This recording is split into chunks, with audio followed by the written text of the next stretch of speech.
Paris তাদের প্রথম match খেলতে চলেছে ইন্টারের সাথে, অর্থাৎ চ্যাম্পিয়ন্স লিগের হিস্ট্রিতে প্যারিস আর ইন্টার প্রথমবার মুখোমুখি হতে চলেছে। প্যারিস এবং ইন্টার দুজনই হচ্ছে যথাক্রমে একটা ফ্রেঞ্চ টিম ও একটা ইটালিয়ান টিম। তো চ্যাম্পিয়ন্স লিগের ফাইনালে এই প্রথমবার যে একটা ফ্রেঞ্চ একটা ইটালিয়ান টিম যে খেলছে এরকম না, এর আগেও মার্সেই আর মিলানের মধ্যে 1992 এবং 93 সিজনে এই জার্মানিতেই ম্যাচ হয়েছিল, যেখানে কিনা ফাইনালে মার্সেই মিলানকে 1-0 হারায়। প্যারিস আমরা দেখেছি যে লাস্টে 2020-তে বায়ার্নের কাছে 1-0 হারে, যেখানে কিনা তাদের একদম মানে কি বলবো একেবারে তীরে এসে তরি ডুবে গিয়েছিল। এরপরে আমরা দেখতে পাই যে চ্যাম্পিয়ন্স লিগের 3বারের উইনার ইন্টারকে, অর্থাৎ তারা লাস্ট টাইম যেটা জেতে সেটা 2010 সিজনে কি না হোসে মরিনোর হাত ধরে তারা হচ্ছে জেতে, যেটা হচ্ছে তাদের ট্রেবল সিজন ছিল।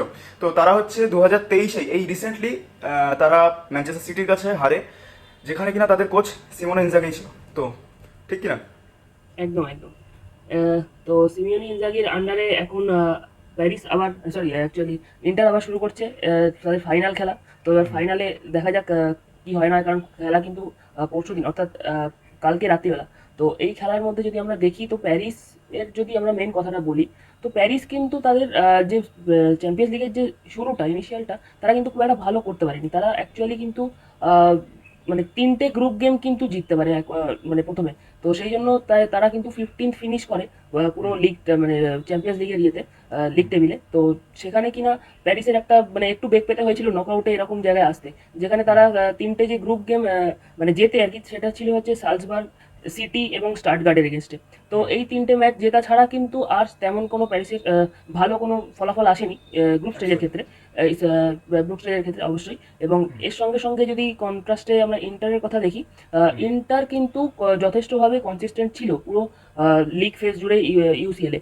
এবং তাদের মোটামুটি যদি আমরা দেখি তারা কিন্তু ডোমেস্টিক লিগেও মোটামুটি ভালোই করছিল, এবং কিন্তু তা সত্ত্বেও তারা কিন্তু লিগ চ্যাম্পিয়ন হতে পারেনি আমরা জানি। তো সেক্ষেত্রে আমরা যদি ইন্টারের কথা বলি চ্যাম্পিয়ন্স লিগের বেসিসে, তো তারা কিন্তু 4th ফিনিশ করে।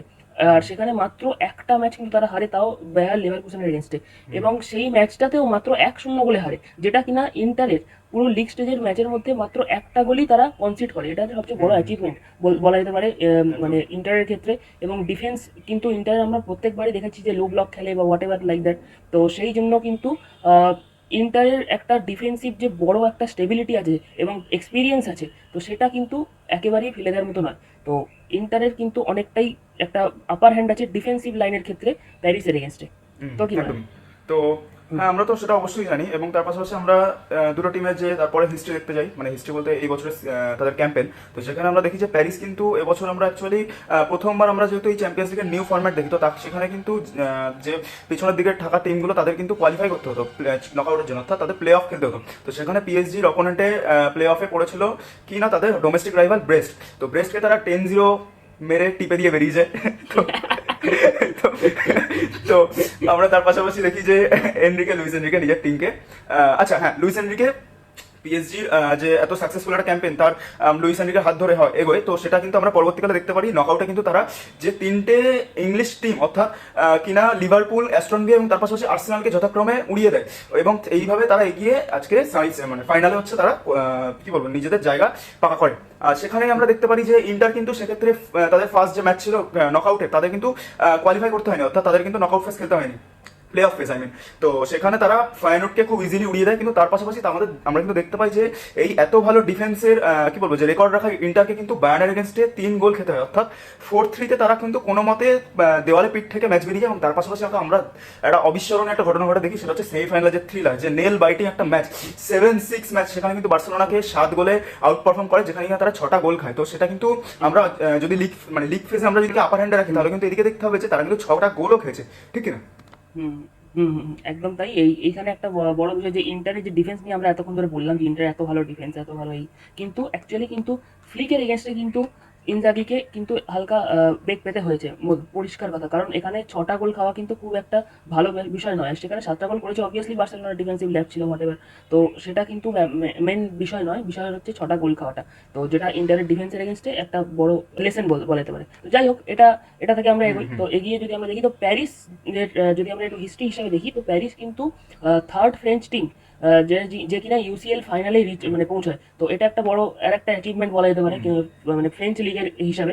এবং তার সাথে সাথে কিন্তু বাকি যে দুটো টিম আমরা দেখেছি যারা ইয়েতে পৌঁছেছে ফাইনালে, মানে একবারের বেশি বা হোয়াটেভার, সেটা হচ্ছে রেইমস এবং মার্সাই। তো এই দুজন টিমের পাশাপাশি কিন্তু প্যারিস নিজের প্রতিপত্তি স্থাপন করে এবং আস্তে আস্তে যে প্যারিস মানে ফ্রেঞ্চ জায়ান্ট যেটা বলা যেতে পারে প্যারিস, সেটা কিন্তু ইউসিএলেও নিজেদের প্রভাব বিস্তার করা শুরু করে দিয়েছে এবং ফাইনালে ওঠার সাথে সাথে কিন্তু প্যারিসের একটা বড় অ্যাচিভমেন্ট আমরা দেখতে পাই। এবং এর সাথে সাথে যদি আমরা প্যারিসের কোচ মানে ম্যানেজার অর্থাৎ এনরিকের টিমকেও যদি দেখি, তো এনরিকে হিসাবেও যদি আমরা ম্যাচটা দেখি, তাহলে যে লাস্ট যে 11 ম্যাচ খেলেছে প্যারিস, সেখানে কিন্তু টোটাল 9টা ম্যাচ কিন্তু প্যারিস জিতেছে। তো এক্ষেত্রে দারুণ কিন্তু একটা ফর্ম বলা যেতে পারে যেটা কিন্তু প্যারিসের রয়েছে সাথে। এবং তার সঙ্গে সঙ্গে প্রত্যেকবারই প্রথমে মানে গোল স্কোর করার ক্ষেত্রে কিন্তু ফার্স্ট গোল স্কোর করে 7টা টিমের এগেনস্টে। তো এটা একটা বড় বিষয় যে সাতবার কিন্তু তারা ম্যাচে গোল ফার্স্ট গোল স্কোর করে। এবং এর সাথে সাথে আমরা ইন্টারের যদি কন্ট্রাস্টে দেখি, তো ইন্টার কিন্তু 7th হয় মানে ইউরোপিয়ান কাপ ফাইনালে, তাই তো? না না না না না না, ফোর্থ হয় কিন্তু। এটা হচ্ছে তাদের 7th European cup final actually. হ্যাঁ 7th ইউরোপিয়ান ফাইনাল, হ্যাঁ, মানে অ্যাকচুয়ালি হচ্ছে তারা ইউরোপিয়ান চ্যাম্পিয়নশিপে যে ফাইনাল হয় মানে অর্থাৎ যে কোনো কম্পিটিশনে UL UCL conference league whatever, তো সেখানে কিন্তু তারা 7th বার কোয়ালিফাই করে ফাইনালের জন্য। তো এটা একটা আরেকটা বড় অ্যাচিভমেন্ট, সেটা হচ্ছে ইটালির লিগের জন্য। এবং যদি দেখি তো হচ্ছে মানে 10টা ইউসিএল গেম আই থিঙ্ক, তাই না? তো 10টা ইউসিএল season গেম জিতেছে। কিন্তু তারা জেতে অ্যাকচুয়ালি এই সিজন জিতেছে। তো এটা হচ্ছে সবচেয়ে বড় একটা বিষয়, কারণ এত বড় একটা এটা মানে টিম, সে 10টা ইউসিএল গেম মানে এতগুলো ম্যাচের মধ্যে, যদিও এবারে ম্যাচের সংখ্যা অনেক বেশি ছিল, কিন্তু তার মধ্যে জিতে কিন্তু বেরোনো, এটা কিন্তু খুব ইম্পর্টেন্ট একটা ফ্যাক্ট। আরো যদি কয়েকটা ফ্যাক্ট দিই, সেটা হচ্ছে ইন্টার কিন্তু মানে টোটাল একটা ম্যাচ হ্যাঁ, হেরেছে আই থিঙ্ক 14টা ম্যাচের মধ্যে। তো এবং টোটাল যে 14টা ম্যাচ তারা তার মধ্যে একটা ম্যাচ হেরেছে। এটা একটা খুব মানে কি বলবো মানে Exactly. মেসমারাইজিং ব্যাপার যে এই বিষয়টা যে হতে পারে ইন্টারের এগেনস্টে বা ইন্টারের সাথে তাদের পুরো টিমের কিন্তু মেন যে স্তম্ভ সেটা কিন্তু এক্সপিরিয়েন্সের উপর দাঁড়িয়ে আছে। ইন্টারের কিন্তু কম বয়সী প্লেয়ার কিন্তু খুব একটা বেশি নেই, অ্যাভারেজ এজ বোধ হয় আই থিঙ্ক যতই পারে। 30-এর কাছাকাছি তো পুরো স্কোয়াডে। তো হ্যাঁ, তো সেই জন্য কিন্তু ইন্টারের একটা বড় পার্ট কিন্তু এক্সপিরিয়েন্স গ্যাদার করে। এবং তার সাথে সাথে তার ডিফারেন্ট অ্যাসপেক্টে প্যারিস কিন্তু আবার একদম ইয়ঙ্গার ট্যালেন্টের ওপর বেশি বিশ্বাসী। এবং তার সাথে সাথে তাদের যে ইয়ং ব্লাড এবং সেই জিনিসটা কিন্তু একটা ভালো মানে কন্ট্রাস্ট আমরা দেখতে পাবো, ইয়ং ভার্সেস মানে এক্সপিরিয়েন্স এই জিনিসটা। ইন্টার কিন্তু এই লাস্ট 8 গেম ধরে তারা আনবিটেন আছে, সেটা একটা দেখার বিষয়। এবং তার পাশাপাশি আমরা যেটা দেখবো যে প্যারিস কিন্তু অলরেডি নিজেদের ডোমেস্টিক ডাবল কমপ্লিট করে রেখেছে, অর্থাৎ তারা কিন্তু ট্রেভেলের জন্য সম্পূর্ণভাবে ফোকাস রেখেছে। অর্থাৎ এই যদি ট্রেভেল তারা জেতা, তারা কিন্তু নিজেদের হিস্ট্রিতে প্রথম চ্যাম্পিয়ন্স লিগ জেতা শুধু নয়, তার পাশাপাশি তারা কিন্তু প্রথম ট্রেভেল জিতবে, মানে যেটা হচ্ছে ইউরোপিয়ান ট্রেভেল। তো সেটা একটা বিরাট বড় বিষয়। লুইস এনরিকের ফার্স্ট সিজনে এত বড় সাফল্য, এটা কিন্তু বিরাট বড় একটা কি বলবো যে ভাবার বিষয়। নেক্সট আমরা দেখি যে এবছর লুইস এনরিকের আন্ডারে একটা প্লেয়ারকে আমরা কোথা থেকে ঠেলে উঠে আসতে দেখেছি, সেটা হচ্ছে আর কেউ না যে উসমানে ডেম্বেলে এই বছর ইউরোপের এই সিজন ইউরোপের মোস্ট ফিয়ার্ড স্ট্রাইকারদের মধ্যে মোস্ট ফিয়ার্ড ফরওয়ার্ডদের মধ্যে অন্যতম, যে কিনা পুরো নিজের সিজনে পুরো এবছর একটা ব্যালন্ডিওর একটা পারফরমেন্স দিয়েছে, যেটা কিনা 33টা গোল এবং তার পাশাপাশি 10টা অ্যাসিস্ট প্রোভাইড করা।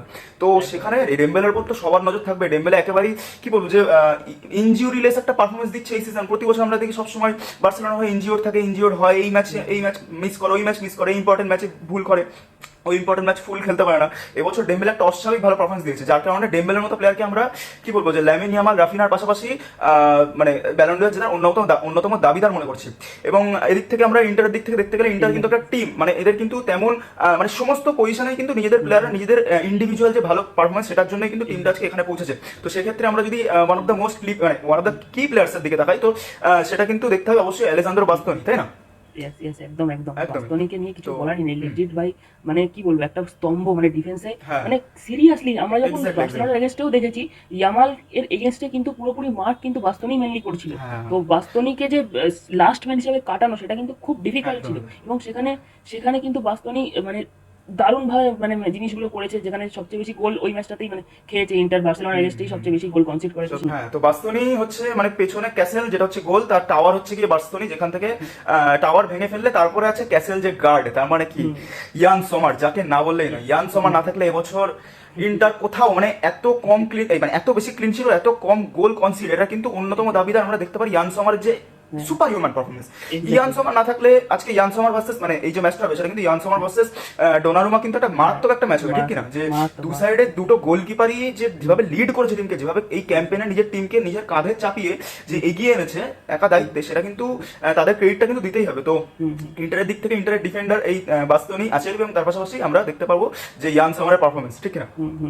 একদম তো এর পাশাপাশি আমরা একটু ট্যাকটিক্যালি একটু অ্যানালাইজ করে নিই, অর্থাৎ কোন টিমের কি অ্যাপ্রোচ থাকতে পারে, কোন কোচের কি অ্যাপ্রোচ থাকবে। তো ফার্স্টে তুই বল প্যারিসের কি প্যারিস, অ্যাপ্রোচ হ্যাঁ থাকবে। হ্যাঁ। তো প্যারিসের তো অ্যাপ্রোচ আমরা মোটামুটি দেখেছি, অ্যাকচুয়ালি হাই প্রেস এবং হাই প্রেস। তো এবং এই জিনিসটাই হচ্ছে মেন বিষয় যেটা লুইস এনরিকে করে থাকে, এবং তার অবশ্যই তার মেন যে ফ্লুইড মুভমেন্ট, যেটা তার প্রধান কারণ হচ্ছে তাদের স্পিডি ফরওয়ার্ডস, অর্থাৎ বারকোলা, ডেমবেলে এবং তার সাথে সাথে সেন্টার কেভারাশকেলিয়া। তো এই যে টোটাল যে ত্রিফলা যেটাকে বলা যায়, সেটা কিন্তু অসাধারণভাবে কাজ করে। তার সাথে সাথে আমরা দেখেছি ডেজিরে ডুয়েও আছে, এবং এই যে ফ্রন্ট যেটা, এবং তার সাথে সাথে মিডেও যদি আমরা সবই বলতে হবে অ্যাকচুয়ালি, কারণ প্রত্যেকে কিন্তু মেন ফিলোসফিটাই হচ্ছে তাদের পেস এবং দুটো সাইড ব্যাকের পেস, নুনো মেন্ডেজের পেস, হাকিমির পেস, এবং তার সাথে সাথে ভিটিনিয়া মাঝখান থেকে অপারেট করছে। তো প্যারিসকে দেখি যে 4-3 ফরমেশনেই মেনলি শুরু করতে, এবং তারা পরবর্তীকালে ট্রানজিশন করতে থাকে, মানে 4-5-1 ফরমেশন ডিফেন্সিভলি খেলে বা অফেন্সিভলি খেলতে গেলে তারা কিন্তু নিচে কিন্তু দুটো সেন্টার ব্যাক রেখেও কিন্তু উইং ব্যাক ইউজ করে, অর্থাৎ হাকিমি এবং নুনো মেন্ডেজ ইউজ করে তারা কিন্তু ফ্রন্টেও কিন্তু প্রচন্ড পরিমাণে প্রেশার ক্রিয়েট করতে পারে। তো অবশ্যই ইন্টারের লো ব্লক ভাঙার জন্য যে ফ্লুইড পাসিং বলা যায় বা ফ্লুইড প্রেস যেটাকে বলা যায়, সেটা কিন্তু খুবই কার্যকর হবে। এর সাথে সাথে যদি আমরা দেখি যে তারা কিন্তু পজিশনও কিন্তু যথেষ্ট পরিমাণে হোল্ড করে, এবং এনরিকের মেইন ব্যাপারটাই তাই, তারা পজিশন হোল্ড করে খেলে, এবং সেখানে কিন্তু ইন্টার পুরোপুরি কাউন্টার অ্যাটাকিং টিম। তো এটা একটা খুব একদম। মানে কি বলবো, মানে আইস ভার্সেস ফায়ার এরকম টাইপের একটা জিনিস আমরা বলতেই একদম, পারি। একদম। তো এই জিনিসটা কিন্তু মানতেই হবে। এখানে হ্যাঁ, অনেক এই ম্যাচটা এতটাই একটা কি বলবো যে পারফেক্ট ম্যাচ, যে আমরা সম্পূর্ণ অপোজিট দেখতে পারি টিমটাকে। মানে একটা টিম যেভাবে খেলে তার অপোনেন্ট টিম একদম পুরো অপোজিট খেলে, অর্থাৎ পিএসজি হচ্ছে হাই পজিশন, সেখানে হচ্ছে মানে হাই লাইন, এবং তার পাশাপাশি ইন্টার কি না ডিপ ডাউন, মানে সরি ডিপ লাইন মেনটেন করে। সেখানে পিএসজিকে আমরা দেখি কি না হচ্ছে পেসি খেলা, অর্থাৎ কিনা ফাস্ট যে কি বলবো যে ফাস্ট টেম্পো হাই টেম্পো খেলা। সেখানে কিন্তু ইন্টার কি করে না সবসময় টেম্পো স্লো করে দেয়, অর্থাৎ কিনা নিজেদের আন্ডারে খেলাটাকে বানানোর চেষ্টা করে। এবং তার পাশাপাশি আমরা যেভাবে ইনজাগি যেভাবে আর কি অ্যাপ্রোচ নেবে সেটা নিয়ে একটু আলোচনা করি। যে ইনজাগির আন্ডারে ইন্টার কিন্তু সম্পূর্ণভাবে নিজেদের ডিফেন্সিভ স্ট্রাকচার সেটার উপর কিন্তু পুরোপুরি ভরসা করে খেলে, যার কারণে তারা মোস্ট অফ দ্য টাইম দেখতে পাই আমরা যে সবসময় ডিফেন্সিভে মানে তাদের হাফেই খেলা হয় অ্যাকচুয়ালি। মানে অপোনেন্ট শুধু অ্যাটাক করছে, অপোনেন্ট পয়সা বানাচ্ছে, সেখানে ইন্টার কিন্তু নিজেদের স্ট্রাকচার মেনটেন করছে, নিজেদের যে অর্গানাইজ যে ডিফেন্স সেটাকে বারবার মেনটেন করছে। আর সেখানে তারা কি করে না খুব তাড়াতাড়ি কুইক কাউন্টার তোলে, সেটাও কিনা তাদের মিডফিল্ডারদের জন্য। তো সেক্ষেত্রে আমরা দেখতে পারি যে ইন্টার যে ব্যাক থ্রি, অর্থাৎ কিনা আচেরবি, বাস্তনি এবং দেভরিজ, এই তিনটা প্লেয়ার আজকে মোস্ট প্রবাবলি ডেভিজ খেলবে না। তো সেখানে আমরা দেখতে পাবো হয়তো পাওয়ার্ড, নয়তো হচ্ছে আমরা এটাও জানি যে না ডেভিজ খেলবে, সরি বিসেক মোস্ট প্রবাবলি ইনজুর্ড। তো সেটা আমরা পরে দেখছি। ব্যস্তনি অ্যাসেলভি এবং ডেভিজ যে স্টেবিলিটি প্রোভাইড করে ডিফেন্সে, সেটা কিন্তু তাদের যে মানে কি বলবো যে ডিফেন্সের যে সলিডিটি সেটা কিন্তু প্রোভাইড করতে তাদের তিনজনের বিরাট বড় একটা রোল প্লেয়ার থাকে। এবং তার পাশাপাশি আমরা দেখতে পারি তাদের যে কুইক মিডফিল্ডার, মানে মিডফিল্ডার অর্থাৎ কি যে হচ্ছে মানে ওদের ব্যারেলা, ওদের চালহানগলু, ওদের এইসব প্লেয়াররা হচ্ছে কি করে না মিডফিল্ড থেকে বলটাকে মানে সেকেন্ড বল অর্থাৎ লুজ বল হচ্ছে তারা রিগেন করে, তারা পজিশন রিগেন করে, এবং তার পাশাপাশি তারা কাউন্টার অ্যাটাক লঞ্চ করে। তো এদিক থেকে দেখতে গেলে কিন্তু ইন্টারের মিডফিল্ডও কিন্তু বরাবরই একটা বড় পারফরমেন্স। আর ইন্টারের অ্যাটাক নিয়ে তো আমরা কিছু বললাম না, ইন্টারের অ্যাটাকের যে ক্লিনিক্যাল ফিনিশিং, যে ওরা 7টা গোল করেছে 6টা গোল খাওয়ার পরেও, সেটা কিন্তু বলতে গেলে ইন্টারের অ্যাটাকে এত 0% চান্সের থেকেও যেগুলোকে মানে কনভার্ট করেছে যে গোলগুলো, সেগুলো কিন্তু দেখার মতো। যে থুরাম, লটারো মার্টিনেস তাদের পাশাপাশি একদম বলতে এবার। হ্যাঁ, তো এটাই ব্যাপার। হ্যাঁ, বল। লাইন আপ এবার এর সাথে সাথে আমরা যদি মেনলি লাইন আপের দিকে দেখি, তো প্যারিসের যে লাইন আপ খেলবে তারা কিন্তু ডোনারুমা তো গোলে থাকবেই অবশ্যই, এবং তার সাথে সাথে হাকিমি এবং নুনো মেন্ডেস যে দুজন সাইড ব্যাক থাকবে, এবং তার সাথে মাঠে মানে সেন্টার ব্যাক হিসাবে মার্কিনিয়স এবং আমরা পাচোকে দেখতে পারবো। এবং তার সাথে সাথে মিডফিল্ড কিন্তু খুব দারুণ একটা মিডফিল্ড আমরা জানি, সেখানে হচ্ছে ফ্যাবিয়ান রুইস, জং নেভেস এবং ভিটিনিয়াকে আমরা দেখতে পারবো, যারা কিন্তু খুব ভালোভাবে পারফরমেন্স দিয়েছে। প্রত্যেকটা মিডফিল্ডের প্লেয়ার কিন্তু দারুণ পারফরমেন্স আমরা দেখেছি দিয়েছে। এবং তার সাথে সাথে ফরওয়ার্ড তো আছেই, যেখানে কেভারাশকেলিয়া, ডেমবেলে এবং বারকোলাকে আমরা দেখতে পাবো, এবং এর সাথে সাথে ডেজিরে ডুয়েকেও আমরা দেখতে পাবো হয়তো সেকেন্ড হাফ বা হোয়াট এভার যেটা সিচুয়েশন ওয়াইজ আমরা দেখবো। তো এবং প্যারিসের এর একটা পজিটিভ সাইন হচ্ছে তাদের কিন্তু কোনো রকম কোনো ইনজুরি নেই এবং কোনো রকম কোনো ডাউটফুলেরও ব্যাপার নেই যে তারা এরকম হতে পারে। এবার এটা একটা খুব বড় পজিটিভ সাইন, যেখানে কিনা ইন্টারের কিন্তু এই জিনিসটা রয়েছে। এবং ইন্টারের ক্ষেত্রেও যদি আমরা দেখি তো তাদের আউট কেউ নেই, অর্থাৎ পুরোপুরি সিজনের জন্য বাইরে কেউ নেই, কিন্তু যদি আমরা দেখি তো ইয়ে আছে, ছোটো ছোটো ইঞ্জুরি কিছুগুলো আছে, যেমন ধরুন বিসেক ইনজোর্ড আছে, পাভার্ড অ্যাঙ্কেল ইঞ্জুরি আছে এবং জিলিনস্কির ইঞ্জুরি আছে হালকা। তো এই রকম জিনিসগুলো ছাড়াও ইন্টারের যে মেইন 11 পসিবল লাইন আপ যদি আমরা দেখি, সেটা হচ্ছে সোমার গোলে স্টার্ট করবে অবভিয়াসলি, এবং তার সাথে সাথে আসেরবি, বাস্তনি, এবং তার সাথে সাথে স্টেভেন ডি ভ্রাই হয়তো স্টার্ট করলেও করতে পারে, এবং সেটা ইঞ্জুরির উপর ডিপেন্ড করবে, জানি না, পাওয়ারও করতে পারে হোয়াট এভার। এবং তার সাথে সাথে তারা কিন্তু ফুল ব্যাক খেলায়, যেহেতু আমরা দেখেছি ডামফ্রাইজ এবং হচ্ছে ডিমার্কো, তো ডামফ্রাইজ এবং ডিমার্কো দুজন ফুল ব্যাক থাকবে, অর্থাৎ উইং ব্যাক যেটাকে আমরা বলি, এবং তার সাথে সাথে বারেলা, চালানোংলু, মেকিতারিয়ান এরা কিন্তু মিডফিল্ড কন্ট্রোল করবে, এবং ফরওয়ার্ডে তারা কিন্তু ডবল স্ট্রাইকার ইউজ করে, সেটা হচ্ছে লাউতারো মার্টিনেজ এবং মার্কাস থুরাম। তো এই ম্যাচটা এরকম কিছু একটা লাইন আপ আমরা এক্সপেক্ট করতে পারি, যেখানে আই থিঙ্ক আমার পার্সোনালি মনে হয় যে এই ম্যাচটা কিন্তু খুবই হাড্ডাহাড্ডি একটা ব্যাপার হতে পারে, এবং এই ম্যাচটা 90 মিনিটে তো শেষ হবে না আই থিঙ্ক। তো এই ম্যাচটা অনেকটা দূর অব্দি যেতে পারে, পেনাল্টিতে গেলেও অবাক হবো না। তো এটা একটা বড় বিষয়। একদম। তো স্টিল আই থিঙ্ক এক্সপিরিয়েন্স এবং এক্সপিরিয়েন্সের জন্য আমি হয়তো ইন্টারকে একটু এগিয়ে রাখবো, এবং ইন্টারকে আমি প্রেডিক্ট করছি চ্যাম্পিয়ন হিসেবে ইউসিএল এর। তো কি মনে হয়? তুই ইন্টারকে যখন তুলছিস তো সেটা আমিও বলবো, কারণ হচ্ছে অলরেডি আমরা দেখেছি যে পিএসজির একটা কার্ডস আছে ফাইনাল, মানে চ্যাম্পিয়ন্স লিগের কার্ডস, তো সেক্ষেত্রে সেটাও কিন্তু নজরআন্দাজ করে দিলে চলবে না। তো আচ্ছা, আমরা কিন্তু একটা জিনিস দেখতে হবে যে আমরা কিন্তু দেখেছি যে এই পুরো সিজন ধরে, অর্থাৎ এই পুরো ক্যাম্পেইনে কিন্তু দেখেছি দুটো টিমই নিজেদের ইচ্ছা মতো যে কোনো টাইমে গোল দিতে পারে, আবার কি না দুটো টিমই যখন তখন গোল খেয়ে যেতে পারে। তো সেক্ষেত্রে এই টিমটাও কিন্তু আনএক্সপেক্টেড, এই ম্যাচটাও কিন্তু আনএক্সপেক্টেড হবে, এটাই ধরা যাচ্ছে। প্যারিস কিন্তু পুরো সিজন ধরে, মানে পুরো ক্যাম্পেইন ধরে এই সিজন গ্রো করে গেছে, অর্থাৎ কিনা পিএসজির লুইস এনরিকের আন্ডারে পিএসজি কিন্তু ফার্স্টে যেরকম ভাবে ইনকনসিস্টেন্ট পারফরমেন্স দেখাচ্ছিল, অর্থাৎ পিএসজির এতটাই খারাপ অবস্থা ছিল যে প্রথমে চ্যাম্পিয়ন্স লিগের শুরুতেই কিন্তু তারা এভাবে যে কোনো টিমের কাছে এত বাজেভাবে হারছিল যে লাস্ট 3টা ম্যাচ কিন্তু তাদের মাস্ট উইন ম্যাচ ছিল, যেখানে কিনা তারা একদম কানায় কানায় অর্থাৎ 15 পজিশনে উঠেছে। আমরা কিন্তু কেউই তখন ভাবিনি যে পিএসজি কিন্তু আজকে ফাইনাল খেলবে, তাও আবার এত ভালো পারফরমেন্স, এত কনসিস্টেন্সি রেখে।